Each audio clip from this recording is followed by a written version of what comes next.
O Perfil está de volta, recebendo hoje o artista visual Bruno Dante. Bruno, no bloco anterior a gente estava falando sobre como a arte, né, influencia as pessoas, a sensibilidade. A gente até vê reações negativas em alguns momentos. Sim. Se você falar, por exemplo, de arte contemporânea, tem muita gente que critica, que não compreende. E até essas reações também, muitas vezes, são o objetivo mesmo do artista, né? E você também criando as suas obras, as suas esculturas, as suas ilustrações, você busca de alguma maneira também despertar o olhar de quem está vendo a sua arte para um determinado tema, sensibilizar as pessoas, por exemplo, para uma questão social, alguma coisa que esteja sendo discutida naquele momento? Eu acho que sim e não.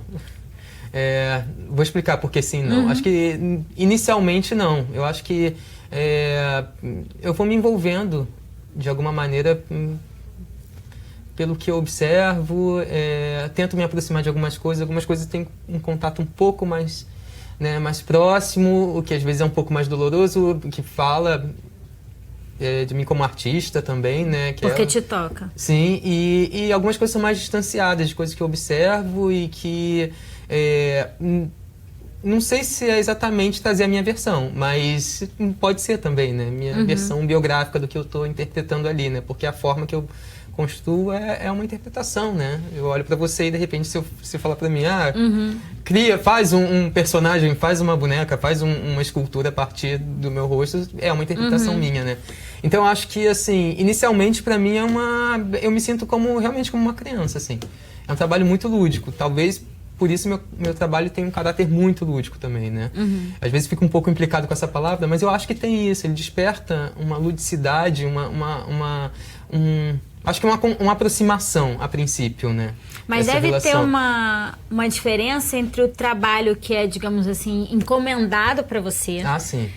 Do que você... Por exemplo, você falou sobre a novela. E aí, provavelmente, tem aquele um briefing, roteiro, tudo aquilo que você tem que seguir e atender aquelas expectativas, né? Uma ilustração de um livro específico. Sim. E quando você fala, por exemplo, né, para as pessoas através da sua arte...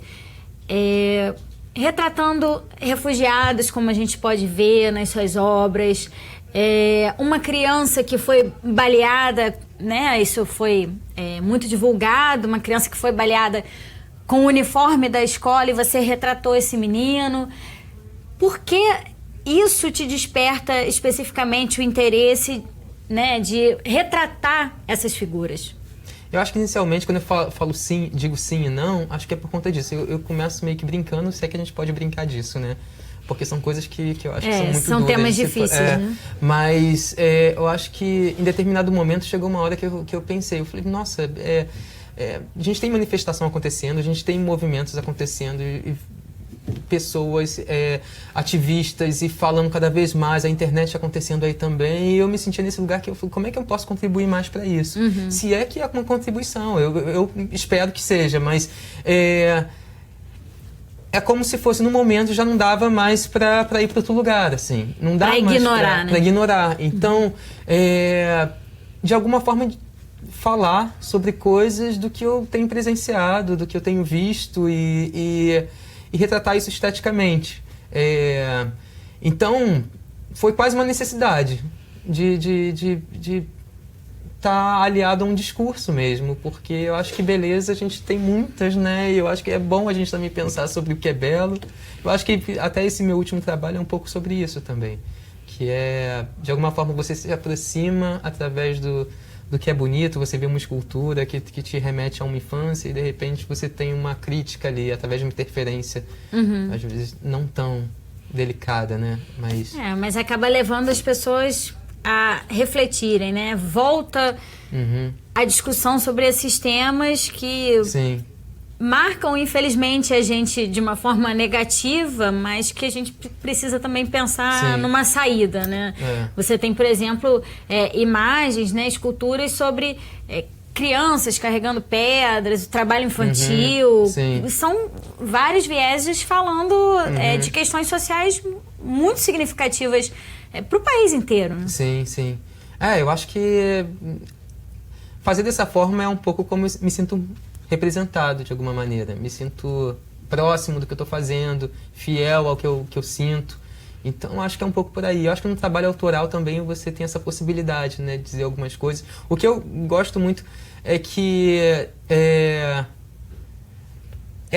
esse questionamento ele vai acontecendo e de uma forma muito popular também. Popular sem desmerecer a palavra mesmo, não. Assim, eu acho que a internet está aí também como uma nova possibilidade da gente expandir o que a gente faz, o que a gente está desenvolvendo. Tem os prós e contras, claro, mas eu acho que tem um ponto muito interessante disso tudo, que é, de repente eu estou ali desenvolvendo alguma coisa e até então, quem poderia ver isso, né? Porque eu sou um artista visual, mas eu estou trilhando também o meu caminho, assim como muita gente. E aí quando eu vejo as pessoas se tocando, que não tem uma relação com arte, para mim isso é incrível, porque hoje mesmo uma mulher chegou para mim, estava no mercado, e ela falou assim, nossa, ela sabia o meu nome, porque ela viu alguma coisa... na internet. Na internet, e falou assim, você não sei o que e tal. E depois ela procurou alguma coisa que tinha na televisão. E eu achei incrível isso, que ela falou assim, nossa, eu fiquei muito emocionada. E aí também, às vezes eu recebo mensagem de pessoas que falam, eu tive um filho morto. Porque toca a vida das pessoas. Vítima de violência. Todo mundo tem alguma história para contar, né? Muitas vezes triste, infelizmente, mas acaba sendo sensibilizado por uma dessas histórias que você está contando. E um ponto também muito interessante, Natália, que você fala que você está falando das pessoas ser sensibilizadas, porque aí eu me vejo como essa criança que não tinha contato com arte, quer dizer, tinha um contato intuitivo, né, que buscava contato direto com museus, ou cinemas, ou teatros, e aí, de repente, pessoas que não têm relação com arte se tocando com alguma coisa que eu estou fazendo. E aí, eu fico pensando, puxa, é mais uma referência. Olha aí, que legal, pode ser, sabe? Com certeza. Um busto de 20 centímetros de altura, mas já é uma peça ali que está dentro da memória daquela pessoa, que vai fazer ela refletir sobre aquilo. E em algum determinado momento da vida dela, a arte de rua tem muito isso também, né? Que a pessoa está passando por ali e aquilo influencia de alguma maneira. Mas... na rotina daquela pessoa, teve um momento que ela parou, olhou para aquilo e ela pensou sobre a coisa. Ou então ela rememoriou uma coisa que aconteceu e falou, caramba, isso não passou. Quer dizer, isso passou, mas ele continua aqui. Essas coisas estão acontecendo o tempo todo, está acontecendo o tempo todo. A gente está no dedo e tudo está acontecendo de mil maneiras, né? Então, acho que é um pouco por aí, assim. Acho que é esse mar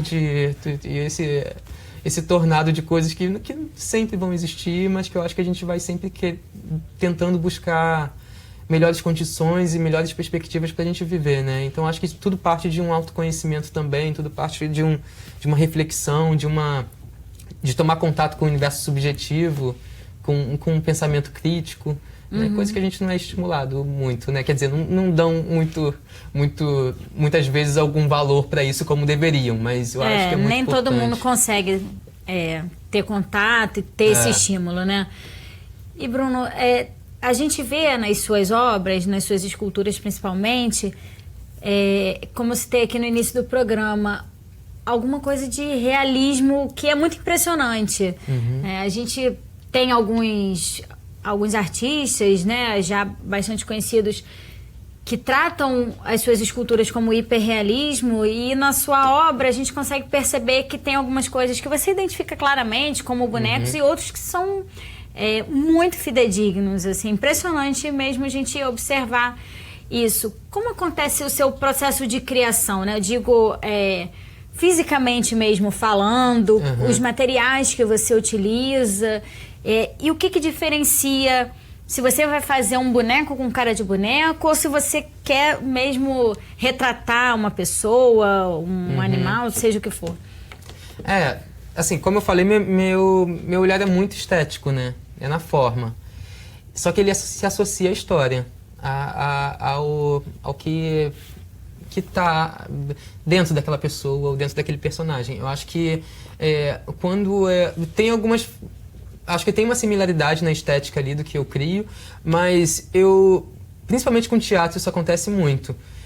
Quando um diretor vem, um roteirista vem, um dramaturgo, contando a história ou me apresentando um projeto de um espetáculo, eu fico pensando, que imagem, que forma tem esse esse personagem, esse boneco, essa escultura. Então, acho que é muito por aí. Então, de repente, se é alguma coisa... Por exemplo, tem um trabalho que eu fiz no Gritos, que é da Companhia Dosador, que é um espetáculo que são bonecos, mas não são para crianças, assim. Né? São bonecos, são corpos manipuláveis, objetos também. E a gente usou a fotografia, porque eram temas muito duros e era muito no âmago da interior, assim, do que a gente queria falar. Então, não tinha para onde ir, não tinha como a gente disfarçar. Eram fotografias mesmo, eram personagens hiperrealistas. Agora, já tem um espetáculo, não sei, de repente infantil, e aí você trata de linhas mais sinuosas ou caminhos outros esses que vão atrair um pouco mais o olhar da criança e ela vai se despertar de uma outra maneira, né, identificando. E eu acho que, na verdade, são muitas coisas, né? Porque tem em relação à criação, tem em relação ao material também, porque a partir disso aí eu vou numa busca de material. Hoje eu uso um material que me facilita muito a vida. Facilita, que eu digo, em relação a produzir e tal. Porque é um material chamado termoplástico, né? Que o pessoal pergunta muito, é bom que já divulga. E, na verdade, eu aprendi no Chile essa técnica e trouxe aqui para o Brasil esse material. Na verdade, o material existe aqui no Brasil, mas eu comecei a trabalhar com ele aqui e produzir esses bonecos com esse material que me facilita muito. Porque então, a sua base não é mais argila quando você está trabalhando com isso? Continua sendo argila. Na verdade, o princípio. O princípio é sempre o desenho. Eu faço todo o projeto, desenho. No meu trabalho autoral, não. Mas quando é para uma novela ou para o teatro, elabora cinema. Aquele projeto. Sim, eu faço desenho, a partir disso a gente aprova, dificilmente é desaprovado, que bom. E aí, em seguida, eu começo a fazer as esculturas em argila e depois disso eu venho com uma camada desse outro material que cria como se fosse uma casca de ovo, assim. Só que não tão frágil, né? E você vai esculpindo nele. Sim, faço a escultura em argila e depois eu coloco material para finalizar isso. Um acabamento, né? Isso. E aí depois faço um tratamento de pintura e depois não sei se é cabelo ou isso, ou o corpo que acompanha. Mas é mais ou menos isso. Mas isso vai variando muito, né? A gente pode fazer desde um boneco mesmo com cara de boneco fictício ou uma obra hiperrealista, todos usam o mesmo material? Geralmente sim, mas esse último que eu fiz é resina. Eu trabalhei com resina, porque eu achava que era eu acho que é até isso também, né? Qual a história que é porque é um peso, sabe? Porque quando eu comecei a criar esses bustos, foi muito por conta de eu ver essas esculturas e estátuas que a gente vê pela cidade. Eu falei, e aí, quem a gente está retratando? E aí, então tá. Porque na verdade eu pensei numa trilogia que começa com a infância, né? Então tô no iniciozinho. Então eu pensei em crianças. Então que crianças são essas que não vão estar na cidade, né? Estão na cidade, mas não estão, né? Não estão sendo lembradas, né? Exatamente. Então, achei que a resina, o peso dela, tinha uma relação muito forte. Como se fosse um peso de papel ali que fica ali, sabe? Que não deixa o papel voar, que te lembra que tá ali e que não vai embora. E quanto tempo você leva para fazer uma escultura como essa? Eu acho que depende muito também, né? Mas eu acho que um boneco, no caso, pode levar de 1 semana a 2 semanas por conta do tempo corrido que é o teatro, que é uma loucura às vezes, porque você tem que preparar o boneco para os atores ensaiarem, ter intimidade, afinidade com aquele outro corpo. Não é só na hora que entra em cena de fato, né? Eu tô fazendo um espetáculo agora que tá tudo lá já. Né? E aí depois eu pego para fazer o acabamento. Mas no caso, desculpa, mas voltando, que quanto tempo? Sim, que no caso desse meu trabalho autoral, eu já estou com ele já há uns 2 anos. Eles estavam engavetados. E aí eu peguei, tirei ali do armário e falei, não, vou começar a explorar isso porque era uma coisa que eu tinha deixado de lado e vou voltar à tona. Então é um tempo muito subjetivo, né? Porque eu vou criando. Depende muito do tipo de trabalho, né? Mas fisicamente, materialmente, eu acho que dá para resolver, de repente, resolver, né? A ideia não é resolver, mas talvez 2, 3 semanas para se fazer com uma ideia já estabelecida e tal. Bruno, vamos fazer mais um intervalo, que no próximo bloco eu quero que você me conte um pouquinho também da sua experiência no exterior. Sim. É só um minutinho, a gente volta já já.